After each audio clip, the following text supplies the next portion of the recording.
गमो पंथ आनंद या राघवाचा. समर्थ रामदास म्हणतात, जो इंद्रियांचा स्वामी आहे, जो सत्व रज तम या त्रिगुणांचा अधिष्ठान आहे, जो निर्गुणांचा आरंभ आहे, त्या गणेशाला व चार वाणींचे मूळ असलेल्या माता शारदेला मी नमस्कार करतो आणि अनंत स्वरूपात असलेल्या ईश्वराचा मार्ग सांगतो. याप्रमाणे समर्थांच्या प्रतिमेला स्मरून आपण आजच्या कार्यक्रमाला सुरुवात करूया. सर्वप्रथम या कार्यक्रमाचे प्रास्ताविक मी सादर करते. समर्थ रामदास स्वामी हे 17व्या शतकातील महान आध्यात्मिक गुरु होते, तत्वज्ञानी व समाज सुधारक होते. मराठी महिन्याप्रमाणे माघ महिन्यातील कृष्ण पक्षाच्या नवमीला समर्थ रामदास यांनी आपले भौतिक शरीर त्यागले आणि ते परमात्म्यात विलीन झाले. समर्थ रामदासांच्या समाधीच्या दिवशी त्यांच्या अनुयायांनी सण साजरा केला आणि तो म्हणजेच दासनवमी. तेव्हापासून माघ महिन्यातील कृष्ण पक्षातील नवमीच्या दिवशी आपण सर्वजण दासनवमी साजरी करतो. ते एक प्रतिभावान कवी होते. दासबोध हा त्यांचा प्रसिद्ध ग्रंथ होता. त्यापैकी मनाचे श्लोक ही त्यांची लोकप्रिय साहित्यकृती आहे.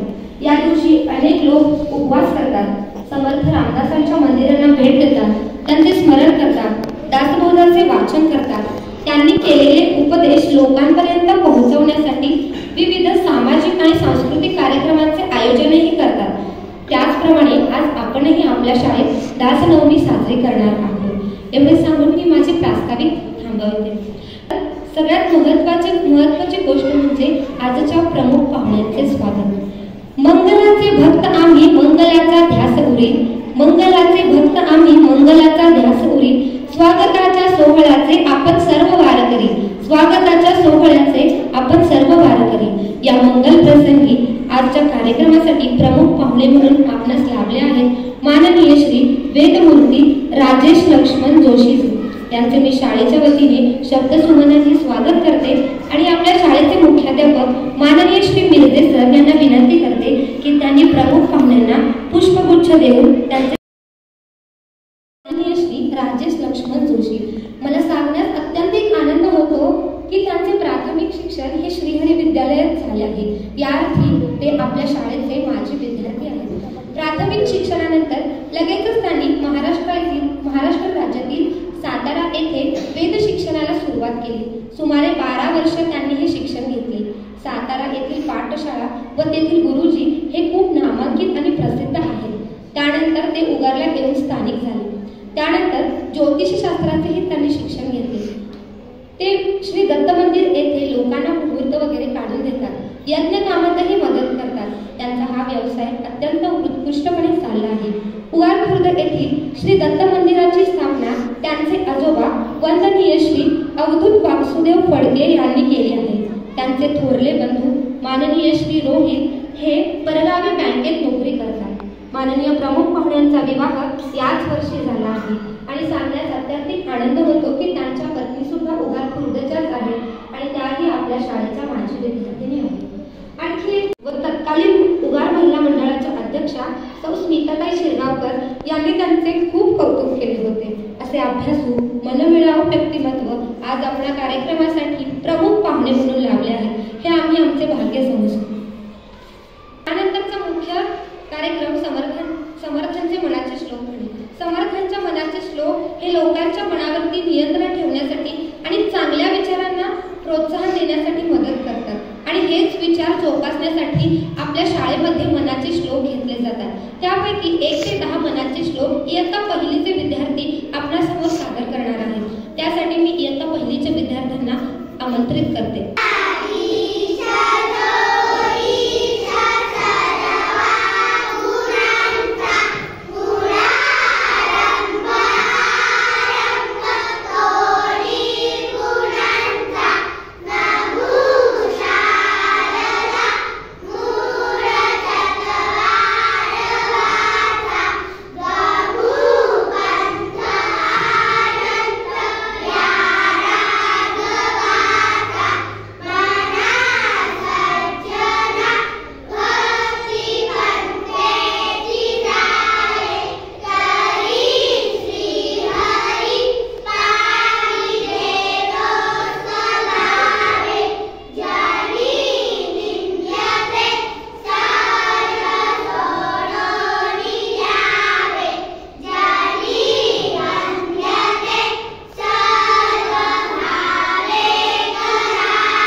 नित्यं वेदवाणी प्रवर्तते शारदा शारदां पूज वदना वदनां पूजे सर्वदा सर्वदास्माकं सन्निधिं क्रियात् नमस्ते शारदे देवी सरस्वतीमतिप्रदे वसत्वं मम जुह्वाग्रे सर्वविद्याप्रदा भव।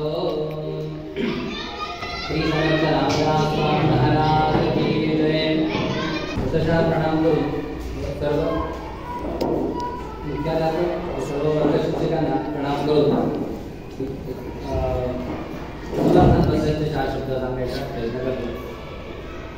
सुरुवातीला आपण समर्थांचं थोडंसं बालपण बघूया की एकदम ते मोठे आणि संत झाले का, तर असं नाही आहे, त्यांचं बालपण आहे। ते पण आपल्यासारखे लहान मुलांसारखे वागत होते, भ्राते होते, बळबळ होते। त्यांचं मूळ नाव कुणाला माहित आहे का? त्यांचं मूळ नाव काय होतं? त्यांचं नाव होतं नारायण सूर्याजी पंत कुलकर्णी पोसर। त्यांचं मूळ नाव होतं।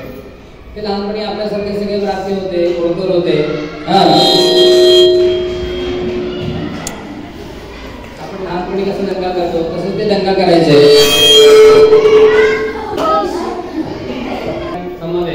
खेळ खेळत होते, त्यामध्ये होतं की उंच झाडावर चढायचं, त्याचं नदीच्या डोहामध्ये उड्या मारायच्या, कुठेतरी गुहेत लपून बसायचं, उंच झाडावर चढून बसायचं, असं सगळे भ्रातेपणा किंवा खोडकरपणा ते लहानपणी असताना सगळे करत होते।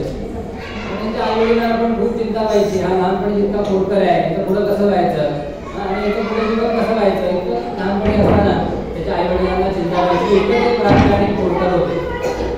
पुढं काळ जाईल कसं त्यांनी या इतका त्यांचा खोडकरपणा वाढला। आई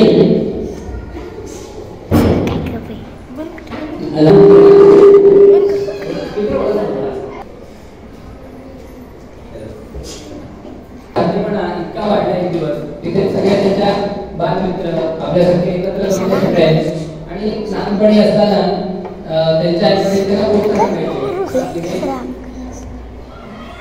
रामराज्याची गोष्ट आहे, सीतामाईचं हरण आहे, अशा सगळ्या त्यांना गोष्टी त्यांची आई सांगायची।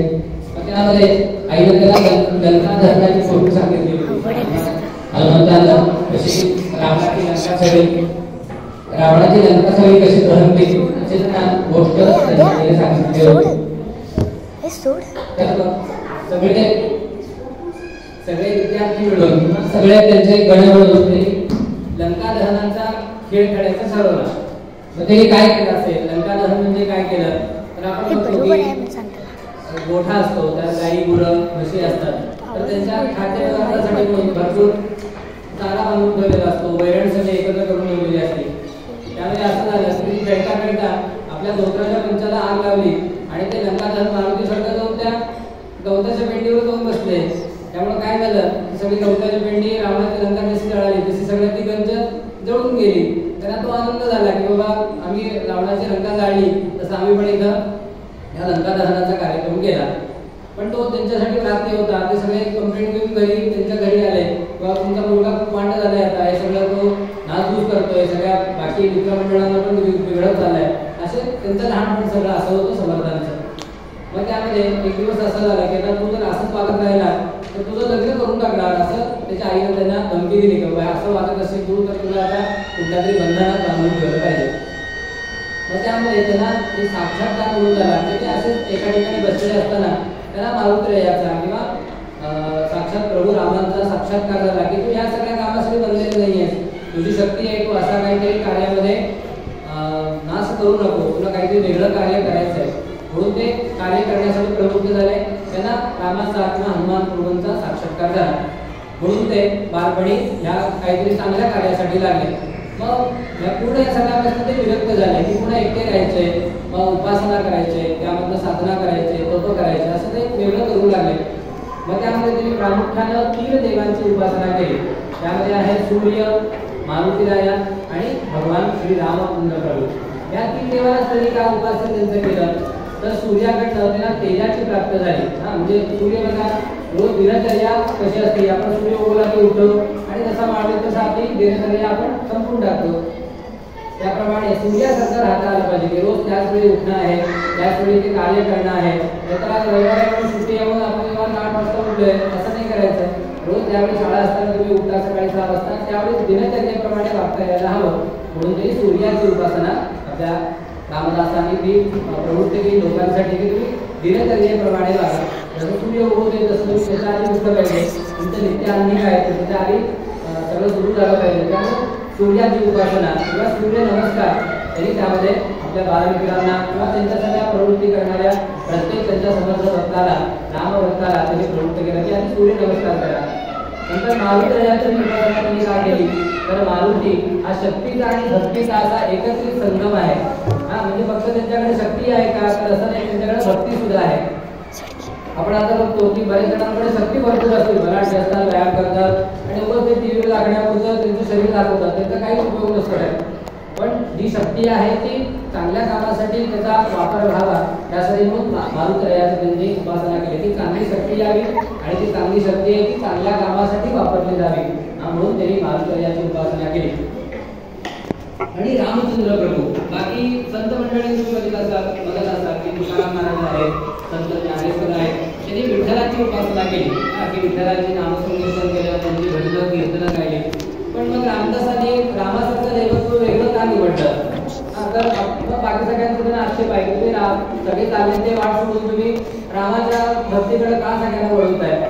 तर त्यांचा एकच श्रद्धा होती की विठ्ठलानं शस्त्र धरलेलं नाहीये. ज्यावेळी तुमचं संरक्षण करायचं तुमची स्वतःची वेळी त्यावेळी तुम्ही पुन्हा दुसऱ्याकडे बघताय की बाबा पोलिसांनी माझं संरक्षण करावं, आर्मीला मिलिटरीने माझं संरक्षण करावं, मी आपलं मार्ग बसून टीव्हीवर फक्त बघत बसणार ते कसं लढताय असं होता कामा नये. तुम्हाला जर प्रत्यक्षात वेळ आली की काहीतरी करायचंय, काहीतरी प्रत्यक्षात युद्ध करायचंय तर तुमच्याकडे संरक्षक शक्ती आपल्याकडे पाहिजे. त्यासाठी म्हणून ते रामरायाचं त्यासाठी प्रवृत्त केलं रामाची भक्ती करा, कारण तो शस्त्र धरलेला आहे. रामाचं शस्त्र काय आहे धनुष्य, धनुष्य आणि बाण असं रामाचं शस्त्र आहे. त्यामुळे त्यांनी रामाची उपासना करण्यासाठी रामदास प्रभूंनी प्रवृत्त केलं त्या सगळ्या भक्तगणांना. कारण रामाकडं काय आहे शक्ती, युक्ती आणि शिवाय भक्ती सुद्धा आणि एकनिष्ठा आहे. रामाकडे त्यांनी काय शिकलं तर एकनिष्ठता आहे किंवा एक वाक्यात्मक आहे. आज एक वेगळं बोलतोय उद्यापर्यंत दोन वेगळं सांगतोय असं नाही आहे. एकनिष्ठता आहे, एक वाक्यता आहे. हे सगळे त्यांनी रामदास प्रभूंनी रामचंद्राकडनं घेतली. म्हणून 3 उपास्य देवतांचं त्यांनी पूर्ण भक्तिभावाने त्यांची उपासना केली. कारण सूर्य हा दिसणारा देव आहे. बाकी सगळे देव आपल्याला दिसतात का? तुम्हाला कधी मारुतीचं दर्शन दिले का? गाढवाचं नाही, एकूण मारुती तुम्हाला दर्शन दिले का नाही. तुम्ही आपण देवळात त्याला नमस्कार करता, प्रदक्षिणा करता, सगळं करता, पण प्रत्यक्ष तुम्हाला मारुती यायला दर्शन दिलेलं नाही आहे. पण सूर्य तुम्हाला रोज दर्शन देतो की नाही? रोज तुम्ही पूर्वेकडे सकाळी उगवतो सूर्याकडे बघून त्याला नमस्कार करता की तो रोज दिसणारा देव आहे म्हणून त्याचं उपासना रामदास प्रभूंनी त्यासाठी करायला सांगितली की तो दिसणारा देव आहे. आणि मारुतीरायाच्या उपासनेमध्ये परत सांगावं असं वाटतं की त्यामध्ये शक्तियुक्त भक्ती म्हणजे आता एकाकडे इतकी शक्ती असते पण ती कुठं वापरायची कळत नाही त्याला. म्हणजे तुम्ही टीव्हीवरचे काही सिरियल बघत असाल WWE आहे, एक उगत एकामेकाच्या डोक्यामध्ये खुर्च्या घालतात, मारवाडी करतात, त्यामुळे काही घेण्यासारखं नाही आणि त्यांना काही देण्यासारखं सुद्धा काही नाही. त्यामुळे ती जर शक्ती तुम्ही देशभक्तीसाठी आपल्या धर्म संरक्षणासाठी जर वापरली तर किती आनंद उत्साह त्यांचे होतील. पण असं नाही आहे. म्हणून समर्थांनी ते शिकवलं की तुम्ही उपासना करताय शक्तीची भक्तीची तशी शक्तीची उपासना करा. म्हणजे रोज तुम्ही जसे मनाचे श्लोक सगळे म्हणले सगळ्यांनी उत्तम म्हणते अगदी हे आहे एका सुरामध्ये म्हणू किंवा सगळे शब्द उच्चाराचे दीर्घ ह्रस्व प्रत्येक गोष्टीकडे लक्ष देऊन आपल्या वर्ग शिक्षणाने तुम्हाला शिकवलंय. आणि तसं तुम्ही इथं सादरीकरण केलं की अगदी अभिमान आहे की या सगळ्या गोष्टीला. तसं तुम्ही मनाचे श्लोक जसे म्हणले तसं उपासना तुम्ही केली आता ती मंत्र तोंडाने म्हणते ठीक आहे. पण आता शक्तीची उपासना आपण काहीतरी करायला पाहिजे. म्हणजे रोज अगदी 12 नमस्कार सूर्यनमस्कार रोज घालायलाच पाहिजे. तर आपल्या स्वसंरक्षणासाठी आपण प्रवृत्त होऊ. म्हणजे रोज अगदी 12 नमस्कार केले आपल्याला म्हणजे शरीर धड दाखवून होईल. तर अगदी गाडी प्रमाणे असं आहे पुढे थोडं तरी 2 दिवस तरी होतोय असं होता कामा नाही ना. त्यामुळे केलं तर 2 दिले तर तुम्हाला 4 देता यायला पाहिजे कामासाठी रोज मारामारी करायची नाही. पण त्यासाठी म्हणून शक्तीची उपासना रोज करता यायला पाहिजे. रोज सूर्यनमस्कार आहे, जोर बैठक आहे, काही उपासना रोज व्यायाम आहे रोज करता यायलाच पाहिजे. हे समर्थांचं मुख्य ध्येय होतं की तुम्ही जशी उपासना करताय तशी शक्तीची उपासना आपण तुमच्याकडनं रोज नेहमी झाली पाहिजे. म्हणून या सगळ्या 8 समर्थांनी केला. म्हणून त्यांनी 11 मारुतींची उपासना किंवा 11 मारुतींची स्थापना केली की ती त्या मारुतीच्या मंदिरात म्हणून का होईना लोक इथं येतील, दर्शनाला येतील आणि तिथं सूर्यनमस्कार घालून ती उपासना तिथे साजरी करतील. कारण संघटित होणं हे फक्त समर्थ शब्दामध्ये सगळ्यांना गोळा केलं आणि पुढे जाऊन त्यांनी भरपूर देश भ्रमण केलं. सगळा आपला भारत सगळा अगदी पिंजून काढला की प्रत्येकामध्ये आपली धर्म संस्कृती कशा आहे. आपण आता या कर्नाटक प्रांतामध्ये राहतो, इथे आपण सगळे इथे नियम आहेत किंवा इथे आपली वेशभूषा आहे, आपण ते सगळं परिधान करतो. पण त्यांना बाहेरचं पण सगळं बघायचं होतं की आता बिहारमध्ये गेलं तर लोक कसे वागतात, गुजरातमध्ये गेलं तर लोक कसे वागतात, ते त्यांना प्रत्येकाचं ज्ञान हवं होतं. म्हणजे त्यांना आकुंठित राहायचं नव्हतं, त्यांना सर्व सृष्टीचा किंवा सगळ्या जगत प्राणी मात्रांचा सगळ्यांना त्यांना अनुभव हवा होता. म्हणून त्यांनी देशभ्रमण भारत भ्रमण सगळं केलं. त्यामध्ये मग श्रीनगरमध्ये गेल्यावर त्यांना हरगोविंद दास म्हणून त्यांना त्यांचे गुरु भेटले. मग ते म्हणाले की तुम्ही स्वतःला महाराज समजता, तुम्ही स्वतःला संत समजता, तर हे सगळं शस्त्रास्त्राचा साठा काय आहे त्यांनी सगळं बघितलं. की त्यांनी भाले शस्त्र काय म्हणू आपल्या तलवारी सगळं त्यांनी मांडून ठेवलं होतं. त्यांच्या सगळ्या प्रांगणामध्ये या सगळ्या गोष्टी मांडून ठेवल्या होत्या. मग समर्थांनी त्यांना आश्चर्यचकिताला प्रश्न विचारला की तुम्ही साधू म्हणता स्वतःला राम नाम घेता, तर एक शस्त्रास्त्र का मांडून ठेवलंय. ते म्हणजे फक्त राम नाम तुम्ही भागणार नाही, आता तुम्ही शास्त्र जसं शिकताय तसं शस्त्र पण शिकताय यायला हवं. त्यासाठी म्हणून त्यांना हरगोविंद दासांनी त्यांना प्रवृत्त केलं की तुम्ही जसं भक्तीची उपासना करताय तशी शक्तीची उपासना पण तुम्ही नक्की चालू करा, तुम्हाला शस्त्र पण चालवता यायला हवे. तसं घरी बसून तुम्ही राम नाम घेत बसता की माझा पुत्र देव आहे, मी रामाला संरक्षण केलंय, तर ते कधी शक्य नाही. तुमच्या देशावर तुमच्या जर धर्मावर संकट आलं तर तुम्हीहून शस्त्र उचलता यायला हवं, हा समर्थांचा मुख्य हेतू होता. म्हणून त्यांनी ह्या शस्त्रास्त्रांचा विश्वास किंवा शक्तीची उपासना करण्यासाठी त्यांनी प्रवृत्त केलं. नंतर असं सगळं चालू असताना की आपणच त्यांना कळलं की छत्रपती शिवराय या सगळ्या स्वराज्य स्थापनेची त्यांनी शपथ घेतली. मग समर्थांचं कार्य स्वराज्याचं कार्य आहे. तर आपण माहिती ना आता आपण छत्रपती शिवाजी महाराजांची तिथी साजरी केली, तर त्यामध्ये इतके वर्ष ते काम करत होते, स्वराज्यासाठी शिवराय लढले, तर त्यामध्ये मावळे गोळा करायचं काम कुणाकडे होतं, तर ते सगळं समर्थांकडे होतं. कारण त्यांचे सगळे भक्त होते ते शक्ती आणि उपासनेने युक्त होते. हा म्हणजे नुसती जरा शक्ती होती का, नुसती शक्ती असती तर कसे हिंसक होते, मुघल सगळे होते, ते जसं लढत होते की कुणावर अत्याचार करायचे, देवळं पाडायचे, तसंच पण त्यांचे पण सगळे विद्यार्थी गेले असते की सगळ्यांना त्रास द्यायचा असं लागले असते. पण तसं न होता त्यांच्या अंगात भक्तीची शक्ती अंगात असल्यामुळं ते फक्त स्वराज्यासाठी, ते दुसऱ्याला त्रास देण्यासाठी काम करतायत किंवा ह्या माझ्या स्वराज्यासाठी किंवा देव ब्राह्मणांवर जे संकट आणतायत ते सगळं संकट नाश करण्यासाठी म्हणून समर्थांनी या सगळ्या स्वराज्यासाठी किंवा या स्वराज्यासाठी मावळे पाठवायचं काम आपल्या समर्थांनी केलं. नंतर असं त्यांना चांगला शिष्य शिवरायांचा चांगला शिष्य मिळाला म्हणून आपण हे सगळं स्वराज्याचं स्वप्न किंवा स्वराज्य आपण स्वातंत्र्य आहे किंवा स्वातंत्र्य आहे ते सगळं त्यांच्यामुळे पाहू शकतो. म्हणून आपण दरवर्षी अगदी शिवजयंती आहे तसंच रामदास नवमी आहे, दास जयंती आपण ती अगदी साजरी करतो. तसंच त्यांचे प्रमुख ग्रंथ आहेत की त्या शास्त्रमूल आहे, मनाचे श्लोक आहेत. मनाच्या श्लोकामध्ये तुम्ही आता म्हटलं की देही रूपी मनावे कीर्ती रूपी उडावे. आता सगळ्या तुम्ही श्लोक म्हटले अगदी 1 ते 50 मध्ये आणि बरेच मला त्याचा अर्थ माहीत नाही आहे की समर्थांनी काय लिहून ठेवायचं आणि आम्हाला काय सांगायचं त्याचा अर्थ मला नाही कळलं. तुम्ही अगदी पोपट 25 तरी आता ती म्हटली असते सगळे श्लोक, तरी त्याचा पुढे तुम्हाला खूप मोठा फायदा होणार आहे की अगदी श्लोकावर तुम्हाला जीवनाचा अर्थ आहे किंवा कसं जगायचं आहे.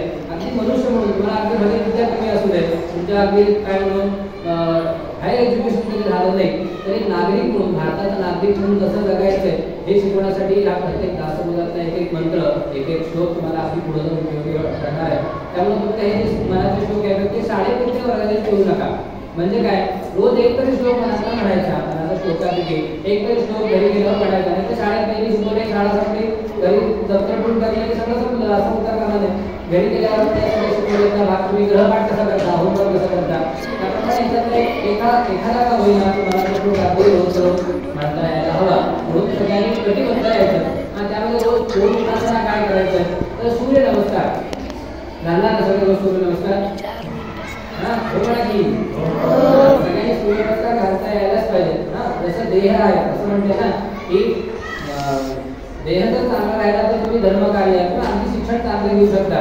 देह जर तुमचा चांगला राहिला नाही, रोज सर्दी खोकला येते, रोज ताप येतो आणि शाळेला उलटी घेऊन तो घरी झोपून टाकलाय, अशा पद्धतीचं शिक्षण पण चांगलं होणार नाही. त्यामुळे देह सुटतो, आयुष आरोग्य चांगलं राहायला पाहिजे.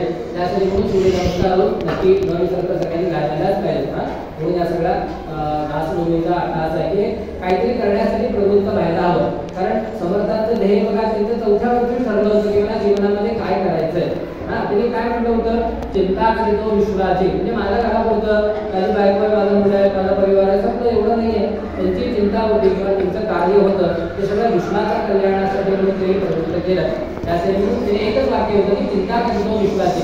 हे विश्वाची माझे घर आहे असं त्यांचा ध्यास होता की प्रत्येक कार्य मी ते दिनचर्येचं करतोय ते सगळं या प्रत्येक विश्वाच्या कल्याणासाठी मी अगदी रामनाम जरी घेतलं तर या विश्वाचं कल्याण होऊ दे.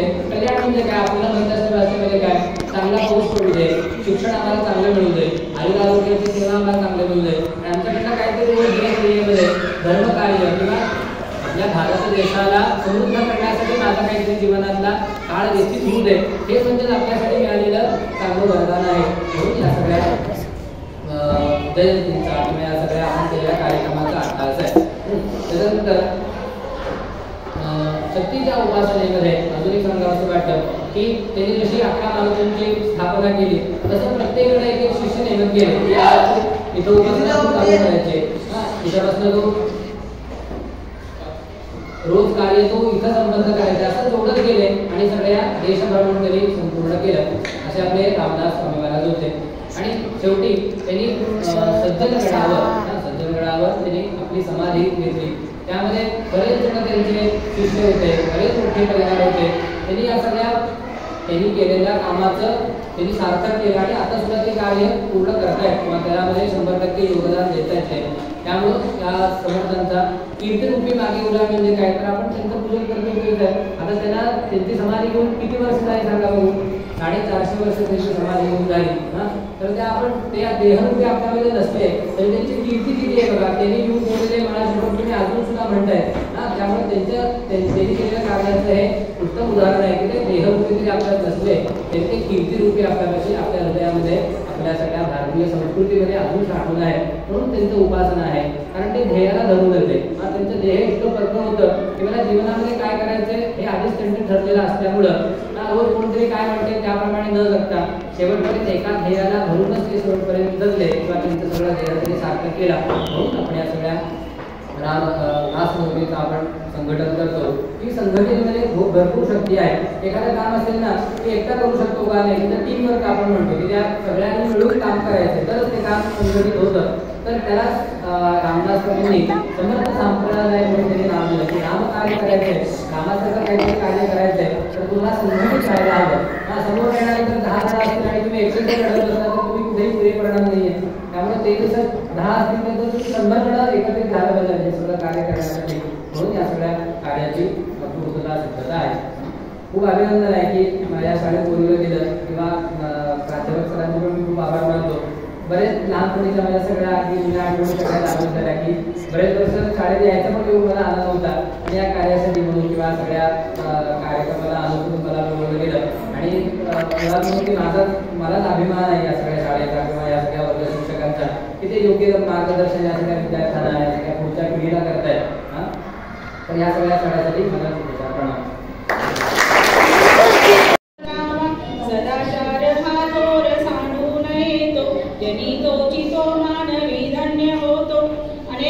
अभंग आरत्या उपाळ्या पदे स्तोत्रे ग्रंथ संपदा समृद्ध करणाऱ्या समर्थ रामदासांच्या चरणी श्री रामदास नवमी निमित्त कोटी कोटी प्रणाम.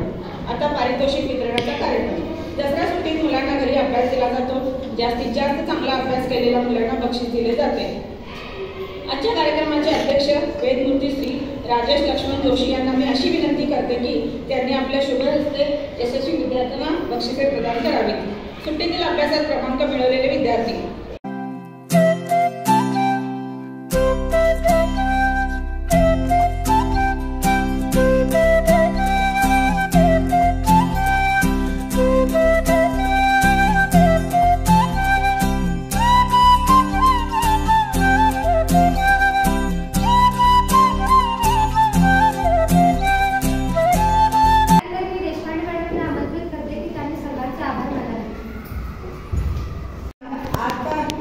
रामदास नवमीचा कार्यक्रम अत्यंत चांगल्या रीतीने संपन्न झाला. त्याबद्दल सर्वांच्या शाळेच्या वतीने आपल्या विनंतीस मान देऊन आजचे प्रमुख पाहुणे वेदमूर्ती माननीय श्री राजेश लक्ष्मण जोशी आणि ते वेळात वेळ पाठवून उपस्थित राहिले त्याबद्दल त्यांच्या शाळेच्या वतीने आभार मानतो. इथे उपस्थित शिक्षक वृंद, पालक आणि तुम्ही सर्व विद्यार्थी, तुम्हा सर्वांमुळे या कार्यक्रमाची शोभा द्विगुणित झाली, त्यामुळे तुम्हा सर्वांचे आभार मानते. त्याबरोबर प्रमुख पाहुण्यांनी आपले मनोबल व्यक्त केले, त्याबद्दल त्यांचेही आभार. सुट्टीच्या अभ्यासामध्ये नंबर मिळवलेल्या सर्व विद्यार्थ्यांचे